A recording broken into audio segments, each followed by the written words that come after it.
Previously on Bible Time. Meanwhile, back in Egypt, and Joseph was brought down to Egypt, and Potiphar, an officer of Pharaoh, captain of the guard, an Egyptian, bought him of the hands of the Ishmeelites, which had brought him down thither. Now, the thing I was hemming and hawing about with the Ishmeelites, in chapter 37, I realized last night, Ishmaelites, Ishmael, You didn't recognize Hagar came from Egypt.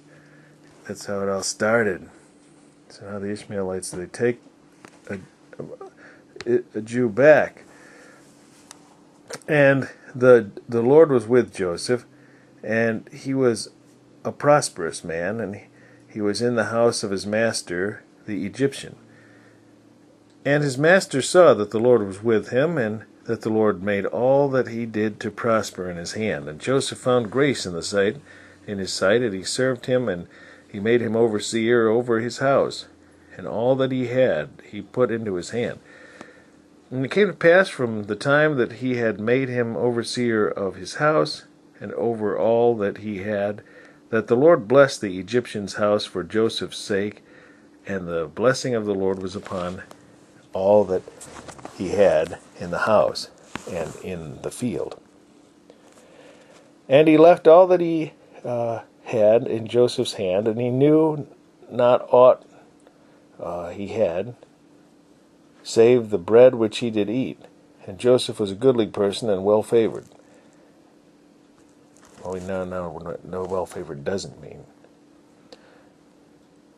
We had to go back to some chapters earlier where I asked that question. Well, never mind. And it came to pass after these things that his master's wife cast her eyes upon Joseph, and she said, "Lie with me." Does mean that it's good looking, I guess.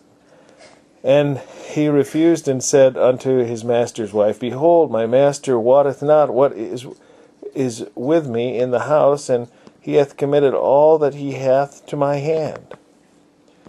Now, Joseph always gives credit to God.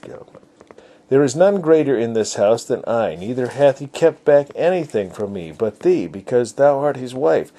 How then can I do this great wickedness and sin against God?" And it came to pass, as she spake to Joseph day by day, that he hearkened not unto her to lie with her or to be with her. And it came to pass about this time that Joseph went into the house to do his business, and there was none of the men of the house there within. And she caught him by his garment, saying, "Lie with me." And he left his garment in her hand and fled and got him out. And it came to pass, when she saw that he had left his garment in her hand and was fled forth, that she called unto the men of her house and spake unto them, saying, "See, he hath brought..." I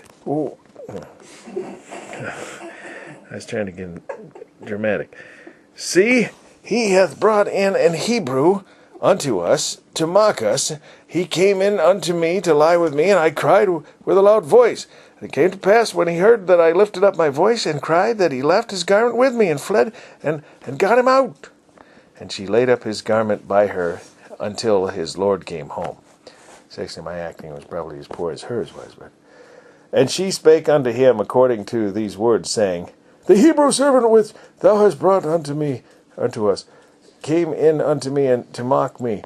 And it came to pass, as I lifted up my voice and cried, that he left his garment with me and fled out. And it came to pass, when his master heard the words of his wife, which she spake unto him, saying, After this manner did thy servant to me, that his wrath was kindled. And Joseph's master took him and put him into the prison, a place where the king's prisoners were bound, and he was there in the prison.